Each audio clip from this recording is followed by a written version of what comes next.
ஜோதிட சாஸ்திரத்தின் அடிப்படையில் ஒருவர் எந்த ராசியில் பிறக்கின்றனரோ அதற்கு ஏற்றாற்போல்தான் அவரின் குணவியலும் அமைகின்றது.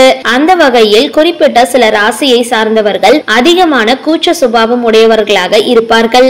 அப்படிப்பட்ட ராசியினர் யார் யார் என இந்த வீடியோவில் பார்க்கலாம். மேஷம். மேஷ ராசியில் பிறந்தவர்கள் மிகவும் வலிமையானவர்களாகவும் விடாமுயற்சியுடையவர்களாகவும் இருப்பார்கள். பார்ப்பதற்கு உறுதியானவர்கள் போர் தோன்றினாரும் இவர்கள் மனதில் மிகவும் மென்மையான அதிகமாக வெட்கப்படக்கூடியவர்களாகவும் இருக்கின்றனர். கடகம். கடக ராசியினர் சந்திரனின் ஆதிக்கத்தில் பிறந்தவர்கள். இவர்கள் இயல்பாகவே மிகவும் மென்மையான மனமுடையவர்கள். மிகவும் அன்பான குணம் கொண்ட இவர்களுக்கு அதிகமாக உணர்ச்சி வசப்படக்கூடியவர்கள். பாராட்டும் அன்பு அவர்களை வெட்கப்பட வைக்கின்றது. துலாம். துலாம் ராசியினர் புகழ்ச்சி பிடிக்காதவர்கள். இவர்களை யாராவது பாராட்டினால் மிகவும் எளிதாக முகம் சிவந்து விடுவார்கள். மனதால் மிகவும் மென்மையானவர்கள். இந்த வீடியோ பிடிச்சிருந்தா லைக் பண்ணுங்க, ஷேர் பண்ணுங்க. மேலும் இது மாதிரி வீடியோஸ்லாம் தெரிஞ்சுக்க மறக்காம யோகி டாக்ஸ் சேனலை சப்ஸ்கிரைப் பண்ணுங்க.